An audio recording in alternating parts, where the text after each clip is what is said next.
Historical সোসাইটির তত্ত্বাবধানে এবং রায়গঞ্জ কালচারাল ফোরামের সহযোগিতায় রায়গঞ্জ স্টেডিয়ামে কালচারাল ফোরামের স্বর্গীয় পবিত্রচন্দ্র স্মৃতিকক্ষে আজ থেকে শুরু হলো দুদিন ব্যাপী মুখা কর্মশালা। এই কর্মশালায় মোট 50 জন ছাত্রছাত্রী অংশগ্রহণ করেছে।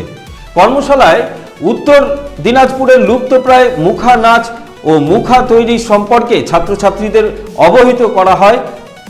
সেই সঙ্গে ছাত্রছাত্রীদের হাতে কলমে মুখা তৈরির কাজ শেখানো হয়। আবারও জানিয়ে রাখি, হিস্টোরিক্যাল সোসাইটির তত্ত্বাবধানে ও রায়গঞ্জ কালচারাল ফোরামের সহযোগিতায় রায়গঞ্জ স্টেডিয়ামে কালচারাল ফোরামের স্বর্গীয় পবিত্রচন্দ্র স্মৃতিকক্ষে আজ থেকে শুরু হলো দুদিন ব্যাপী মুখা কর্মশালা। এই কর্মশালায় মোট 50 জন ছাত্রছাত্রী অংশগ্রহণ করেছে। কর্মশালায় উত্তর দিনাজপুরের লুপ্তপ্রায় মুখা নাচ ও মুখা তৈরি সম্পর্কে ছাত্রছাত্রীদের অবহিত করা হবে। সেই সঙ্গে ছাত্রছাত্রীদের হাতে কলমে মুখা তৈরির কাজ শেখানো হবে বলে উদ্যোক্তাদের পক্ষ থেকে জানানো হয়েছে।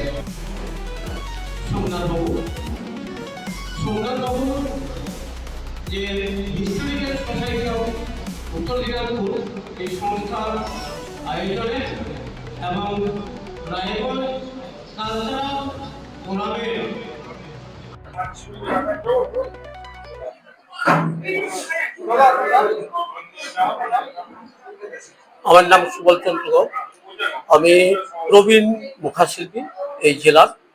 তো আজকে যে বিশেষ যে অনুষ্ঠান, এটা হলো 2 দিন ব্যাপী যে মুখা কর্মশালা।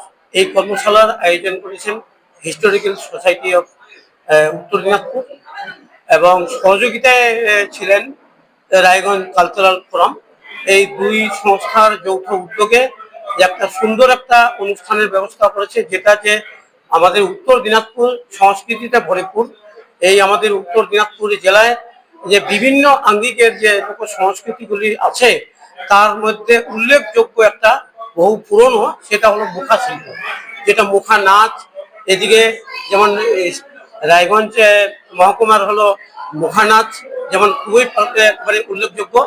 আর আরেকটা হলো উত্তরের হলো যে চোপড়া ব্লক, ইসলামপুর যেটা মহকুমা, সেখানকার যে শতাব্দী প্রাচীন বহু পুরনো যে রামায়ণ রাজধানী মুখোশ পালাগান, যে মুখা গানের যে দল রয়েছে, সেই দলের আমি পরিচালক হিসেবে আসছি এখানে।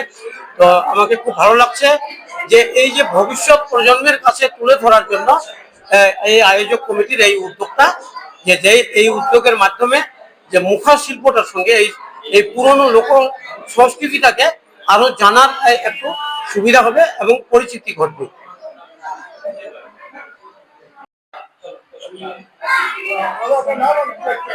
নমস্কার, আমার নাম সোমনাথ সিং, আমি শিক্ষক এবং হিস্টোরিক্যাল সোসাইটি অফ উত্তর দিনাজপুর সংস্থার সম্পাদক।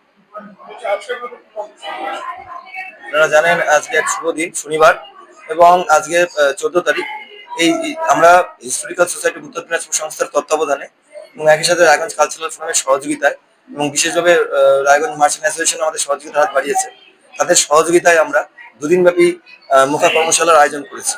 এবং আমাদের জেলার একটি প্রাচীন লোক ঐতিহ্য হচ্ছে মুখা, এবং নতুন প্রজন্মকে এই মুখা ঐতিহ্য সম্পর্কে সচেতন করতে, এবং একই সাথে এই 2 দিন ব্যাপী যে কর্মশালা হবে, তাতে করে নতুন প্রজন্ম যে ছেলেমেয়েরা আছে, তাদের সেখানে কোনো বয়সের বাধ্যবাধকতা আমরা রাখিনি। এখানে 50 জন নতুন প্রজন্মের রয়েছে, এবং তারা হচ্ছে মুখা যেমন তৈরি করা শিখবে এবার পাল দিয়ে, এবং একই সাথে তারা মুখা নৃত্য পরিবেশন করা কিভাবে পরিবেশন করে সেটাও তারা দেখবে। এবং এই উপলক্ষে আমাদের সাথে যারা রয়েছে, তাদের মধ্যে রয়েছে চোপড়ার মাঝিয়ালি থেকে আগত বিশিষ্ট মুখাশিল্পী শ্রী সুবল চন্দ্র গোপ মহাশয়। এছাড়াও রয়েছে আমাদের কৃষ্ণবাটি থেকে আগত সচিন্দ্রনাথ সরকার মহাশয়। এছাড়াও রয়েছে বিশিষ্ট মুখা গবেষক শ্রী অভিজিৎ চৌধুরী মহাশয়, এবং অন্যান্য বিশিষ্ট মানুষজনও রয়েছে, বিশিষ্ট শিক্ষাবিদ শ্রী শুভেন্দু মুখার্জি, সুশীল গোস্বামী সহ অন্যান্য বিশিষ্ট মানুষজন রয়েছে। মোট 50 জন পার্টিসিপেন্ট অংশগ্রহণ করেছে, এবং আমরা এই 2 দিন ব্যাপী মুখা কর্মশালায় আমরা আগামীকাল শেষ হচ্ছে, তাদেরকে সকলকে, যারা পার্টিসিপেন্ট রয়েছে সকলকে আমরা সার্টিফিকেট দিয়ে তাদেরকে প্রশংসিত করব।